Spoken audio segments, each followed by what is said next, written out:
If your horse is not getting in the water and they're throwing a tantrum about it, they're not being defiant. They're not trying to test you, and they're sure as heck not being stubborn or lazy. Horses usually don't get in ponds or on surfaces because they're afraid. They see a different reflection, they smell different smells, the sound carries differently over water. So kicking them repeatedly and incessantly with spurs and stopping any effort they make forward or upward by yanking them in the mouth while laughing with your human buddies is not going to be helpful. In fact, it's going to be quite counterproductive to your horse and to you, because now what is happening is they are not only afraid, but they're going to feel cornered, like they cannot get out of it. They will panic. So not only they're experiencing the pain, but they're also finding new ways, creative ways, if you will, to escape not only the water, but now also the very undesirable, dare I say, disruptive, literally, stimulus that you are providing. Also, they are developing new behaviors that are not going to be very pleasant to you, probably ever. And when they start to pile up and your horse feels not heard and not seen and forced and cornered enough, they're going to put enough intention and energy behind the attempt of escaping whatever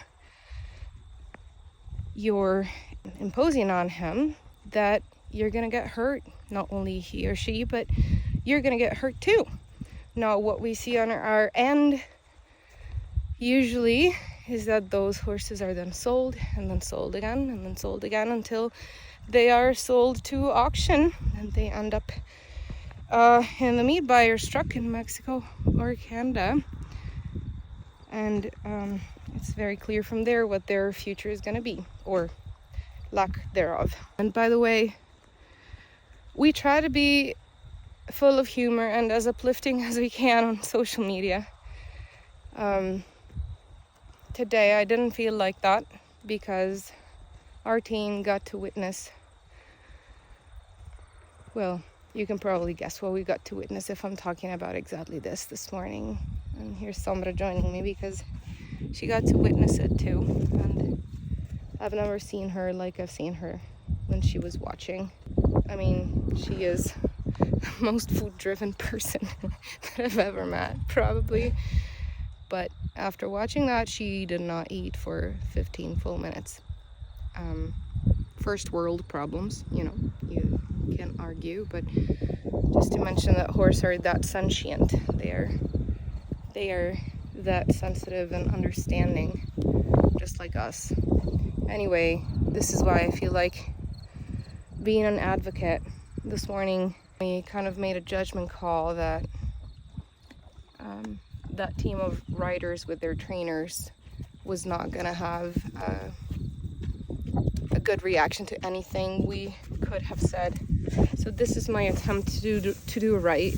If there are ears out there that can hear my message and that are at that point in their horsemanship in which they realize that it doesn't have to be a cockfight, it doesn't have to be a tug of war, it doesn't have to feel tense or any of that, then let me share with you how else this can look like from a recent example of one of our students who kind of moved us all to tears on Wednesday in the best of ways.